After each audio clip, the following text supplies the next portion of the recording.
Get ready to listen, learn, and earn CE hours. This podcast features content from an accredited CE activity provided by Colibri Healthcare. Visit elitelearning.com/podcasts for accreditation and disclosure statements and instructions on how you may be able to earn CE credits. Hi, this is Dr. Robin McCormick with Elite Learning by Colibri Healthcare, and you're listening to our Elite Learning podcast, where we share the most up-to-date education for healthcare professionals. And we want to welcome you to this series focused on the roles that nurses play in precepting others. Today, we're going to spend time just exploring those strategies that foster a supportive learning environment to cultivate competent and confident nurses. And Dr. Candace Pierce is here today as our guest, and she brings a wealth of knowledge and experience to our discussion today. She has extensive experience in professional nursing development in the hospital setting, as well as a background in teaching in the pre-licensure and graduate nursing programs. So Dr. Pierce is exceptionally qualified to provide insights today. Welcome, Dr. Pierce. And I wanted to just start with a question, really that's a definition. What exactly is preceptorship and how does it differ from mentorship? It's a small question, but well, first, thanks for having me. I'm really excited to really talk about this topic with you today. But to really sum it up, and then maybe I'll just kind of do a comparison between preceptorship and mentorship.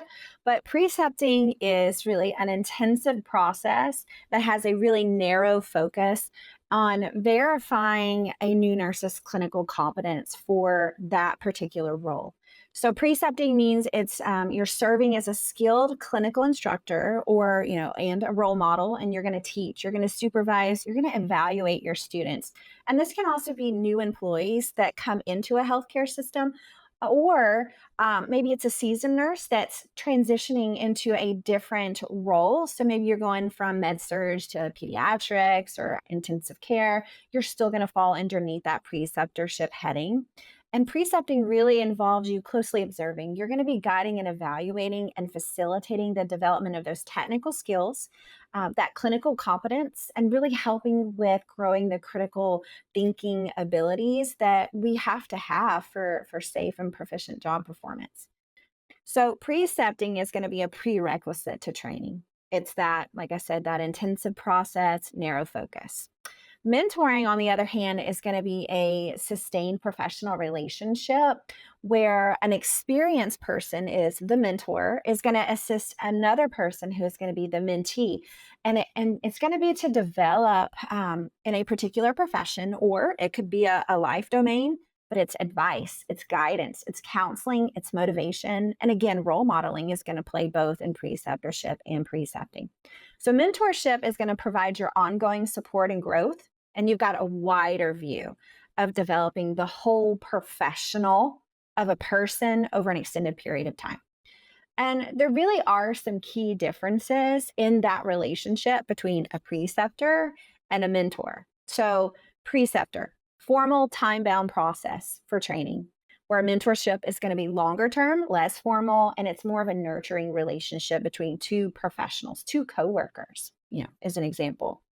Preceptorship is going to focus specifically on developing clinical competencies and skills that are needed, that are required to be successful in a role, while your mentorship is going to be about addressing that broader professional growth, career development, personal support, and it's going to go beyond clinical skills. It's more than just your clinical skills. Preceptorship, close observation, direction, and evaluation by an experienced nurse. And your mentorship is going to be more guidance, more sharing wisdom, and nurturing that mentee over time so that they grow in the career that they're already in. Your preceptorship is going to have like a time, like a set period. Usually you can go anywhere from 6 to 12 weeks, whereas your mentorship relationship is going to be a lot more flexible in your structure and duration. And it can go for 6 months, 4 months, a year, maybe 2 years. But your preceptorship is going to focus on real-time coaching and feedback, practical hands-on experiences. And your mentorship is really going to be a two-way mutual exchange. So honestly, your preceptorship is more of a one-way exchange. Your mentorship, you're gonna end up learning from each other, and you're both going to end up growing together in some areas. And the primary goal of preceptorship is to really verify that a preceptee meets all of those essential competencies for safe, proficient job performance. And those that you mentor should already be there. So those goals are going to be different. It's going to be about career advancement, work life balance, building confidence and resilience in areas, and really just trying to work towards achieving what it is that they want to do professionally in their career.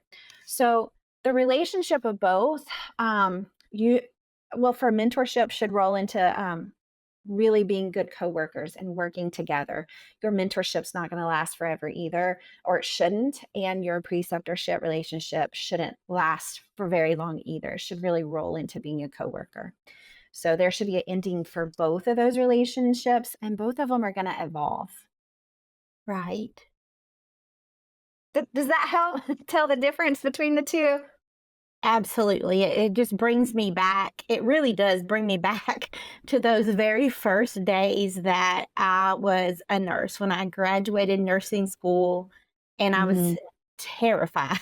I was terrified to take care of Yes. people and just the Well, responsibility. And let me just say that as a nurse, that if I have a brand new nurse that I'm working with and they're not terrified, then I'm terrified because it's a yeah, big for responsibility. sure it is. And I remember when I was finishing up my degree in education, I my preceptor for education became my mentor, and now we're I guess you would our relationship has evolved to where we're like coworkers. She comes to me with needing assistance, I go to her with needing assistance. So your relationships really evolve to where you're working together.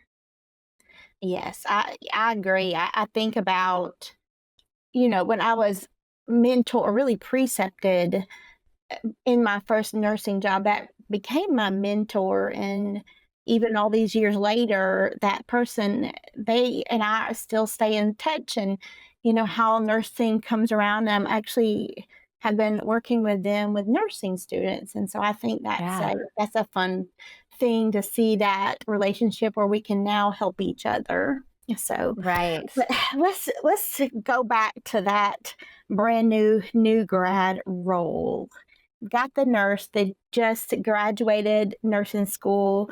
Hopefully they just passed boards and they're getting their very first real nursing job. Can you speak about just that role and the importance of being that effective preceptor? That just really how that preceptor helps develop that new grad nurse in that Right. role. Well, as a preceptor, I mean, that's a vital role because you are assisting in transitioning new graduate nurses to actual clinical practice. So, as an effective preceptor, you're going to hear me say this probably a lot through this podcast, but you're wearing a lot of hats as an effective preceptor. You're a role model, you're an educator, you're an evaluator, and you're that supportive guide during a really pivotal time in a new nurse's life. Because I mean, Yes, it really is scary moving from being a student to now preparing to become the nurse, the absolutely. primary nurse, And so your impact being an effective preceptor is huge in cultivating competence and confidence.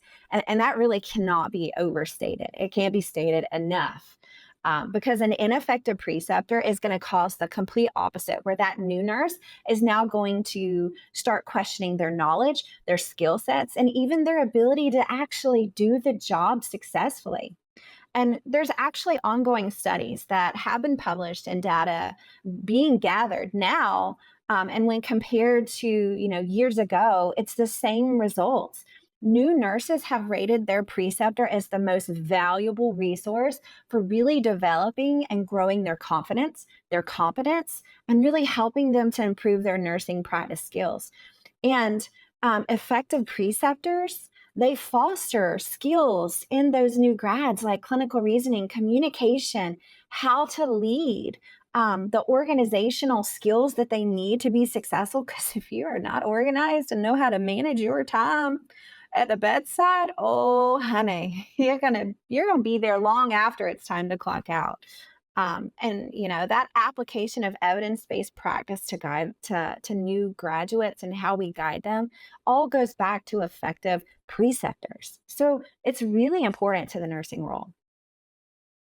Absolutely. And it's kind of a little bit of a thought, but in our world now where nursing turnover is so high, we just can't forget the role of what preceptors do. Right. As we're nurses turnover is high, then our preceptors are getting a little younger and younger, Yeah. Yeah. and how it's just so Hmm. important that they understand that just the importance of their role and how they're going to help people get ready to And be there for work. being an effective preceptor, could really help with, we have high turnover, not of just nurses, but of new nurses, leaving the Right? bedside within 2 years of graduation. And, we need those effective preceptors to help them be prepared and able to feel comfortable in their role at the bedside. I agree. Yes. Let's talk about what are the key ingredients of that effective preceptor. If you could have the best preceptor in the world, what would it look like? Well, I like to say that one of those mission critical qualities, because I cannot teach this quality, is commitment and a desire and passion to actually develop new nurses or even new employees. I can't teach that, right? So and that's huge, because if you don't have a passion, if you don't want to teach, they know you don't want to teach them, and Absolutely. then they start to feel a burden. So number one, I would say mission critical quality, commitment, and a passion and desire to train. But then you also have to have clinical competence. So having that strong clinical knowledge, the skills, and that extensive practical experience is really a foundation for preceptor credibility and success. And your preceptee is going to know if you do not have clinical competence. And then, of course, within clinical competence, you have to demonstrate it. So, providing that safe, evidence based nursing practice, which is going to help inspire confidence in your preceptee. Rather than saying, don't do what I do what I say. No, you need to actually show that clinical competence. Teaching ability is another one. See, we can teach teaching ability. I can help you learn how to teach, but you have to use varied teaching methods like questioning, creating learning opportunities, and really trying to help facilitate critical thinking. You have to have skills in assessment and planning in an objective evaluation, not an opinion, but actual objective evaluation, and then giving constructive feedback. Those are really crucial skills that you have to have. You got to have some interpersonal skills too. And I can teach some interpersonal skills, but not all of them. Um, you got to be an attentive listener, approachable. You got to show that you care. And really, you have to be able to develop a trusting rapport, because those are really cited as important skills and mindsets to a preceptee. Emotional intelligence is also going to play a role in there. Patience with them. Flexibility is huge. You got to be able to think outside the box and step outside of your normal. Cultural sensitivity, which I think we'll probably talk about a little later, but you also have to have some cultural sensitivity to help you in relationship building with your preceptee. Professionalism, because you are the role model for our profession. So you need to role model that and demonstrate really important values like accountability, integrity, and advocacy for your patients and even for your preceptee. Strong communication skills. You need to be able to collaborate, prioritize, make ethical decision making abilities. You need to be able to teach those. So you have to have those abilities. And then also commitment to the role, which again goes back to just having a genuine, and I like to enunciate genuine, but a genuine desire and enthusiasm for nurturing your preceptee. Right. You got to motivate them. You got to help instill that confidence that they're looking for before they step into this role by themselves and really create a supportive learning environment. Absolutely. It brings me back to, thinking about, the various nurses that I worked with. And then, just recently I've been working with nursing students on the floor Mhm. and working with nurses and just noticing some of the shortcuts that they take and Yeah. going back to my students and being like, okay, let's talk about evidence-based practice and why we do the right thing. Yeah. And I really like what you said about preceptors, making sure that they do follow the evidence-based practice and Hmm. that they do have integrity in their practice because it's so Right. important. The preceptor the preceptee, I'm sorry, is learning. And so if you teach them the wrong way and you teach them the Hmm. wrong shortcuts, then they're not able to practice safely as your coworker. So it is so Absolutely. important that they And learn. now you're putting their license at risk. And that's something I always tell students, you're watching that preceptor put their license at risk. And so I ask you, how hard did you work for your license? Do you want to lose it because of choices you made? Right. Yeah, that's really good. I think that's one of the most important things that we need to keep in mind is that nursing Yeah. license did not come easy, and we need to make sure we Oh, hold on to yeah, it. So for sure. For so sure. as a preceptor and now I'm kind of working in a role with nursing students, but in the past I worked one on one with nurses and you teach them the tasks and the skills that they need and you try to make sure as a preceptor that you question them of like, why are we doing what we're doing? Do you know why we're Hmm. doing it? We don't want to Hmm. just be task based, but we want to make sure that Right. they understand the why. And I'll have to say that I remember as a nurse that first year, I look back, I know I was more task based of like I have to do these things and but it is Right. so important, especially with our sick patients, that we understand the why. So, are there some effective strategies that you can talk just a little bit about that help us really assess that preceptee's knowledge and their understanding of what the Hmm. clinical reasoning skills? Right.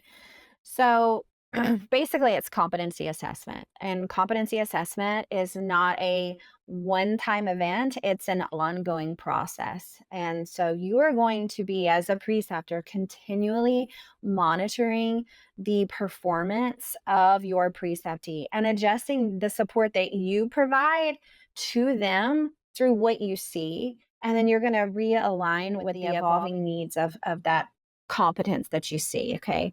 So, preceptors should be assessing preceptor skills through observation. So, directly observing that preceptor, you have to actually observe the preceptee, their clinical skills, the procedures, even how they interact with patients. You have to directly observe in order to continually evaluate their competency levels. They have to learn from the bottom up. They have to learn how to communicate with staff and with patients and how to navigate those relationships with physicians and the interprofessional people that they work with. For skills, you can use a structured checklist, or competency validation tools, whatever your organization has.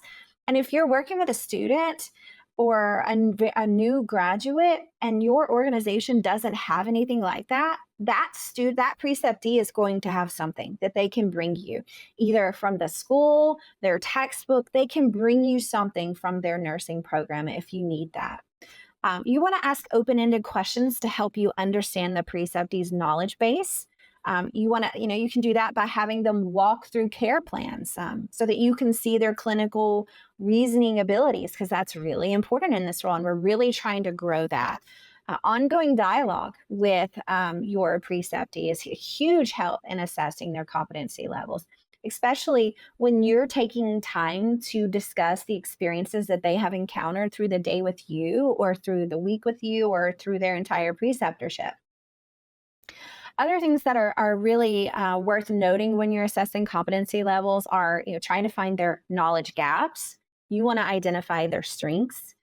Even their preferred learning style is really going to help you. Are they a visual learner? Do they need to hear it? Do they need to do it? Do they need to do all of it?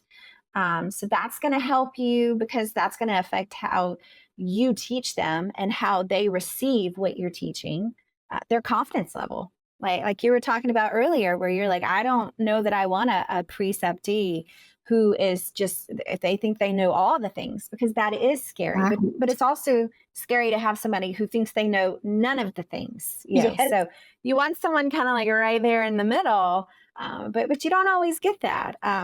Also, how receptive are they to your feedback? That's going to affect how you interact with them. And you have to know their known weaknesses. I like to have them identify for me, what are your weaknesses? What do you think are your weaknesses? And I find it funny because a lot of times what they identify as their weaknesses are actually not. They're actually not weak in that area. They just don't have the confidence in that area. Right. But all of those, assessments are going to help you tailor the experience, which is really going to make or break that preceptor-preceptee relationship and the overall experience for both of you. Yeah.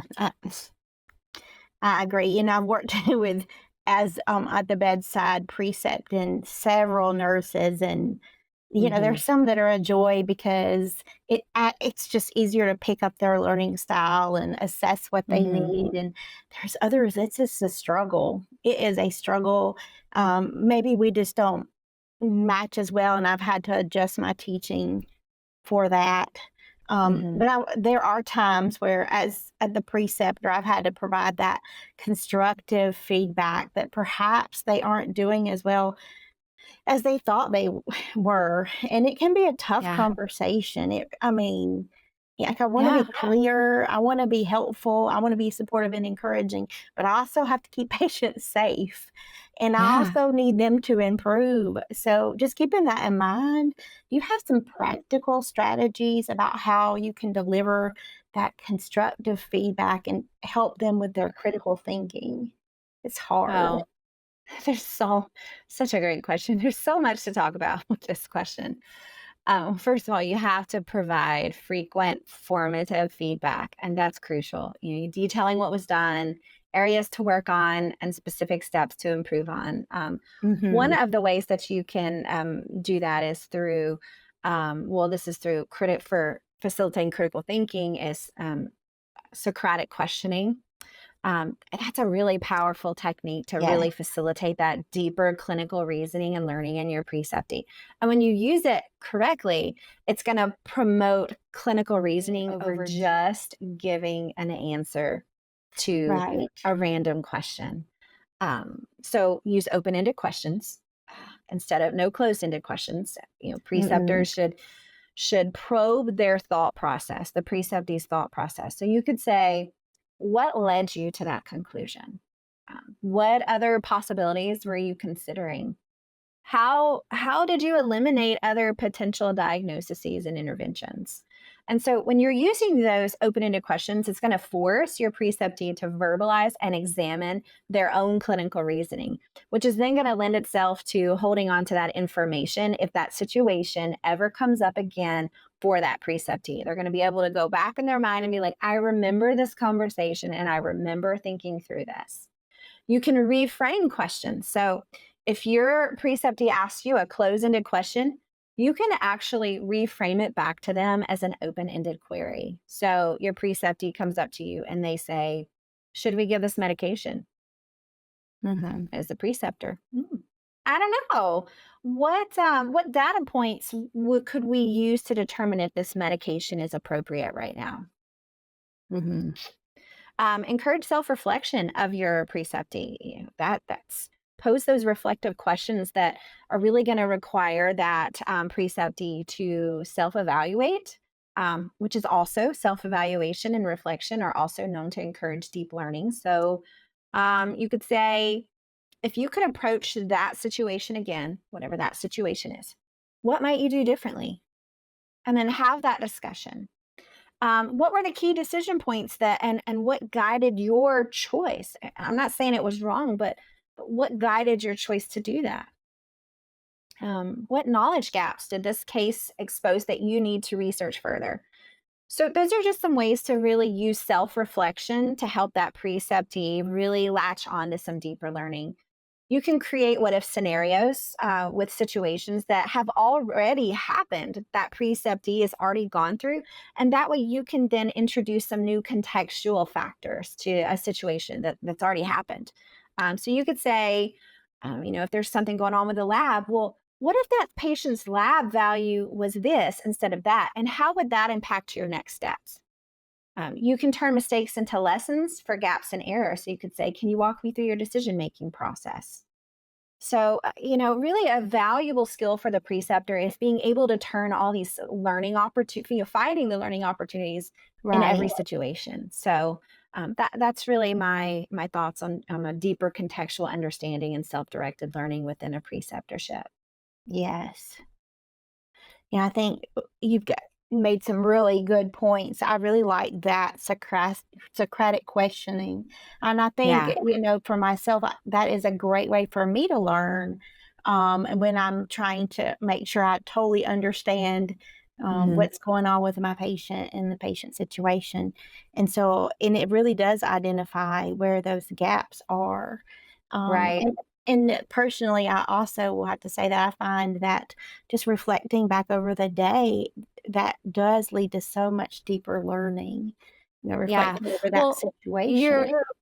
your goal as a preceptor is really to promote independence and that independent clinical judgment. And so I did want to mention that the scaffolding theory is a really good tool for preceptors to try to promote that independent clinical judgment, because the scaffolding, it refers to the amount of support that's given during the learning process, and then you tailor that support to the student's needs. So it's going to be different for every preceptee that you have. But when you Mhm. use it correctly, it's really going to enable that novice learner to be able to solve problems and carry out tasks that would have been beyond their abilities if they were unassisted. And it's like you just, you're going to start with a significant amount of scaffolding up there, and then as they start to grow in their knowledge and their skills over time, you're going to start to gradually transfer more independence and more responsibility to them.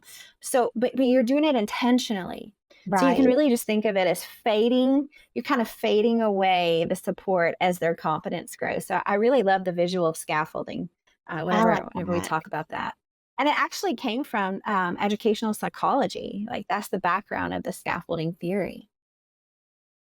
I really like that. And I think nurses, one of the things that we can do very well is precepting our students. And because a lot of nursing is education, it's just important for us to have that Yeah.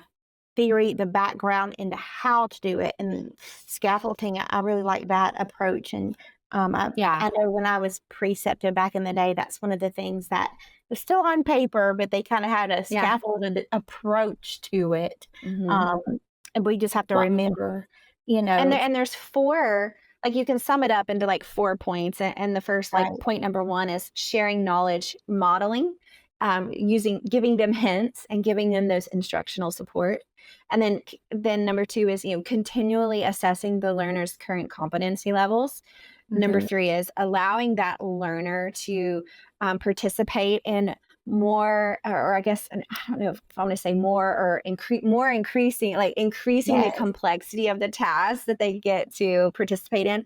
And then the fourth one is just you're selectively is the keyword there, withdrawing your supports to really start to shift more and more responsibility, but only when it's developmentally appropriate for that preceptee. yes, yes. It's almost like you're, giving them the support until they're able to fly, and then you're Right. letting them fly. And I love that. Because you're teaching them to Yeah, fly, yes, yeah, but we also have to remember as a preceptor that we still have to maintain the safety of our patients, and we still are responsible to ensure that the patients are receiving high quality, safe care. So we yeah. have to, enable our preceptees to be able to provide that, but we're responsible for making sure it happens. Well, Candace, I don't know how it happened, but we're almost to the end of our first episode. We Yeah. covered a lot of ground, like the importance of preceptors and what makes preceptors exceptional in their practice and how they can provide that constructive feedback to their preceptees.